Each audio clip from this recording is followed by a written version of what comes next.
A'udhu billahi minash shaitanir rajim. Bismillahir rahmanir rahim. Thank you so much for tuning in for yet another amazing story.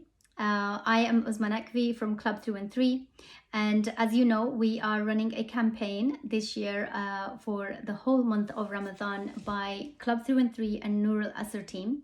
And we did this campaign last year too, and alhamdulillah, we managed to raise £5,500, and really hope to double that amount inshallah this year with your help and support. It was phenomenal last year, and we really hope that we can double the amount this year inshallah. So today I'm reading a story, a beautiful story by Malala Yousafzai. It's a story called Malala's Magic Pen, and I really hope you enjoy it. So let's begin. Do you believe in magic? When I was younger, I used to watch a TV show about a boy who had a magic pencil. If he was hungry, he drew a bowl of curry and it appeared. If he had his friends who were in danger, he drew a police officer. The boy was a little hero, always protecting people who needed help. How I wanted a magic pencil too. If I had a magic pencil, I would use it to put a lock on my door so my brothers couldn't bother me. Stop time so I could sleep an extra hour every morning.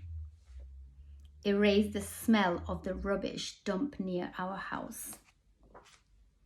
And I would use it to make other people happy. I would draw the most beautiful dresses in the world for my mother. The best buildings in the valley for my father so he could open up many schools where children would study for free. A proper ball so that my brothers and I no longer had to play with an old sock stuffed with rubbish. Every night before I went to bed, I wished for a magic pencil of my own. And every morning I would wake up and check my cupboard, but the magic pencil was never there. One day, I was throwing away potato peelings and eggshells at the dump.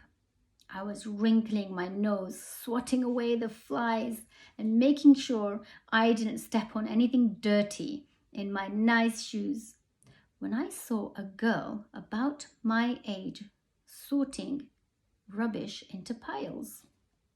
Nearby, boys were fishing for metal scraps using magnet on strings. When my father returned home from work, I told him what I'd seen. It made him sad. Abba, I said. Yes, Johnny. He said back, I always liked it when he called me dear one. Why haven't I seen that girl in my class? Because, he said, but he didn't finish right away. Because, Johnny, in our country, not everyone sends their daughters to school, and some children must work to support their family. Those boys who sell the metal scraps they find, if they went to school, their families would go hungry. School was my favorite place, but I had never considered myself lucky to be able to go. My father had always said, Malala will live free as a bird. Now I wonder how free I'd truly be. That night, I thought about families who didn't have enough food and the girl who couldn't go to school. And even about how, when I was older, I would be expected to cook and clean for my brothers. Because where I came from, many girls weren't allowed to become what they dreamed of. I knew that if I had the magic pencil, I would use it to draw a better world, a peaceful world. First, I would erase war, poverty, and hunger. Then I would draw girls and boys together as equals. Over the next few years, instead of wishing for a magic pencil every night, I worked hard in school every day. I wanted to be one of the top students in my class. But soon, powerful and dangerous men declared that girls were forbidden from attending school. They walked the streets of our city now. They carried weapons. One by one, girls stopped coming to school. Abba, where are all the students?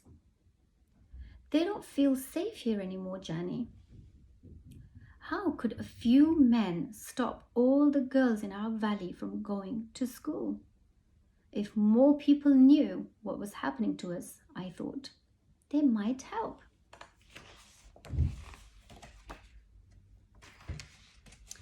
Wishing wasn't enough. Someone needed to speak out. Why not me? I wrote about what it felt like to be scared to walk to school, and how some of my friends had moved away because of the threat they faced in our city. I wrote about how much I loved school and how proud I was of my uniform. Once I started writing, I didn't stop. I wrote speeches and traveled around my country sharing my story. I even talked to a reporter from a famous international newspaper. People actually wanted to learn about my life. I spoke for all the girls in my valley who couldn't speak for themselves. My voice became so powerful that the dangerous men tried to silence me, but they failed. And now my voice is louder than ever. Louder because people have joined me, and together we make a chorus, standing up for what we believe. We raise our voices for those in need, help people in danger, even if they are an ocean away. Think of a world as a family. Do you believe in magic?